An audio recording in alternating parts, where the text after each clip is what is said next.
जय हिंद दोस्तों, स्वागत है आप सभी का लीगल ज्ञान ऑफिशियल में। होमगार्ड जवानों से संबंधित एक कंटेम्प्ट केस माननीय उच्च न्यायालय इलाहाबाद में चल रहा है और उसमें अभी हाल फिलहाल में तारीख लगी थी। उस तारीख पर क्या हुआ उसके बारे में जानेंगे और उसमें अगली डेट क्या लगी उसके बारे में भी जानेंगे। पिछले डेट पर आदेश क्या हुआ उसके बारे में भी समझते हैं। तो सबसे पहले हम देख लेते हैं ये कंटेम्प्ट एप्लीकेशन जो है उसका नंबर क्या है, किसने ये दायर किया है, इन सब चीज़ों के बारे में जानते हैं। तो देखिए, जो कंटेम्प्ट एप्लीकेशन है वो कंटेम्प्ट एप्लीकेशन का नंबर है कंटेम्प्ट एप्लीकेशन 5598 सन 2021।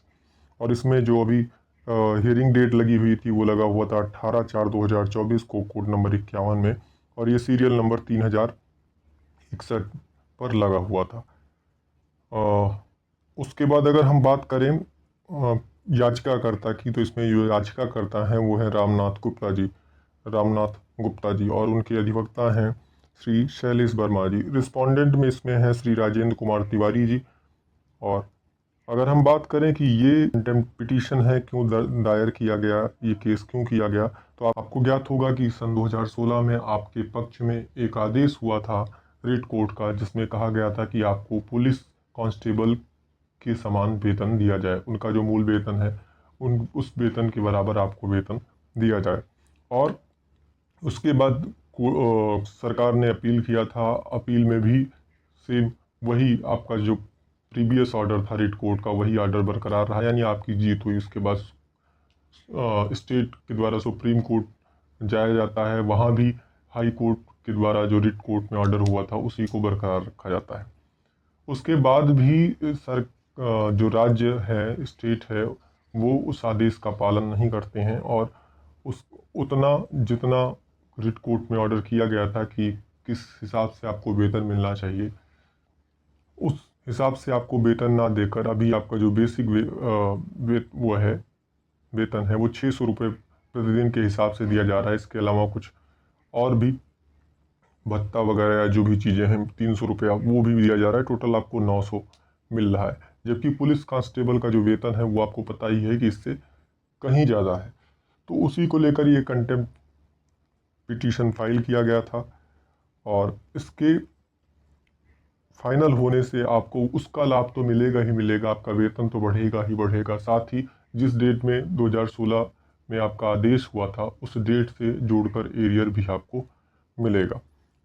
तो ये तो केस था कि 18 तारीख को लगा हुआ था। तो इसमें क्या हुआ इसके बारे में भी जान लेते हैं। तो देखिए, यहाँ पर ये केस जो है ऑनरेबल जस्टिस रोहित रंजन अग्रवाल साहब के यहाँ लगा हुआ था 18 तारीख को। उससे पहले ये 5 अप्रैल 2024 को लगा था। अभी ये लगा हुआ था 18/4/2024 को। इसमें जो क्या हुआ आदेश उसके बारे में जानते हैं और अगली डेट कब है उसको भी देखते हैं। 18/4/2024 को आपको दिखाई दे रहा होगा पास ओवर। अब इसका कारण क्या है, क्योंकि कई बार जब कोई वीडियो अपलोड करता है आपको जानकारी देने के लिए कि आपके केस में क्या हुआ क्या नहीं हुआ, तो कई लोग अनाप शनाप कमेंट करते हैं जो कि सही नहीं है। फिलहाल मेरे वीडियोज़ में ऐसे कमेंट नहीं आ रहे हैं, क्योंकि उन लोगों को शायद पता होगा कि ये क्लियर चीज़ें बता रहे हैं या जो भी। लेकिन कई जगहों पर मैंने देखा कि ऐसे कमेंट लोग कर रहे हैं। तो देखिए, एक बात समझ लीजिए कि पास ओवर के कई कारण हो सकते हैं। कोई ज़रूरी नहीं है कि वकील साहब ने बहस नहीं किया इसलिए पास ओवर हो गया। पास ओवर के कई कारण हो सकते हैं। 18 तारीख की बात करें, 18 अप्रैल 2024 का, तो उसका मुख्य कारण जो था लंच के बाद कोर्ट नहीं बैठी, इसकी वजह से आपका केस पास ओवर में यहाँ पर दिखा रहा है।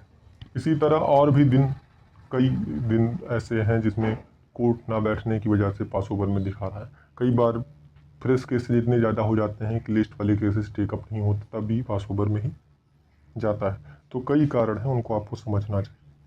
अब आते हैं कि आपके केस की नेक्स्ट हियरिंग कब है, उसका भी यहाँ पर डेट आ गया है। तो नेक्स्ट हियरिंग की बात करेंगे तो देखिए, यहाँ पर अभी ये दूसरा सीट है अभी पीडीएफ का जो भी मैंने डाउनलोड किया है, ये है 20/4/2024 को जनरेट किया गया है 5:02 पर। और इसमें आपको नेक्स्ट हियरिंग डेट जो दिखाई दे रही है वो 22/4/2024 को दिखाई दे रही है। कोड नंबर 51 में लगा हुआ है और सीरियल नंबर 3064 पर लगा हुआ है। उम्मीद करते हैं कि 22/4/2024 को आपके केस में सुनवाई होगी और आपके हित में कुछ अच्छा फैसला आएगा। अगर आपके कोई प्रश्न है तो आप कमेंट के माध्यम से पूछ सकते हैं। जय हिंद, धन्यवाद।